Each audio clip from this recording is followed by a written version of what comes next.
सुस्वागतम सुस्वागतम सुस्वागतम.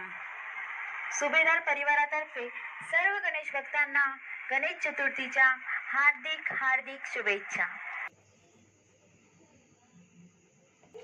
नमस्कार मंडळी. आजचा विषय जरा गंभीर असा.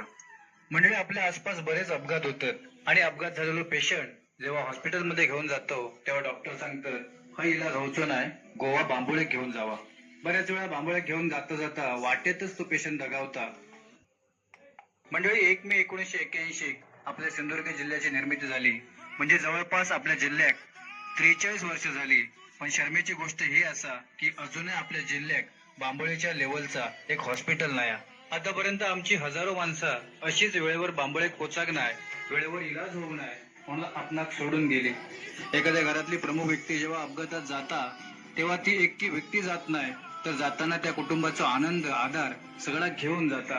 या दुःख ज्याचा जळता तेकाच कळता. आमच्या गोयकरांचे आभार मानुषी तितके कमीच, पण अजून किती वर्ष आपण त्यांच्याच भरोश्यावर जगतलो.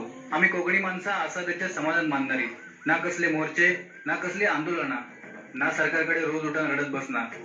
येरे दिसा आणि भर्रे पोटा, कोणाच्या अध्यात ना मध्यात ही आमची मानसिकता. आमच्या ह्याच मानसिकतेचा फायदा उठवून कोकणी माणसाच्या तोंडात पाना पुसाचं काम आतापर्यंतच्या प्रत्येक सरकारानं केलेला. अरे होय, आमच्या हातात काय काम धंदो नाही, पण आमची पोरा बोजा बिस्तर गुंडाळून मुंबई पुण्या गोव्याची वाट धरतात आणि पोटाची खळगी भरतात.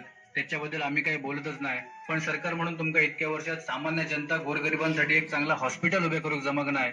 या कोकणी माणसाक अजून किती वर्ष असंच गृहीत धरतालात आणि स्वतःच्या हक्कासाठी माझं कोकणी मानवणी माणूस कधी जागो होतलो ह्या त्या परमेश्वराकच माहिती. अरे कोकणचो कॅलिफोर्निया वगैरे काय करूची गरज नाही. आधी हैसर गोया बांबोळी सारख्या हॉस्पिटलच बांधा, याची जास्त गरज आहे लोकांका. जमलाच तर हे व्हिडिओ शेअर करा आणि आपल्या कोकणी मालवणी माणसाची व्यथा सरकारपर्यंत पोचवा. धन्यवाद.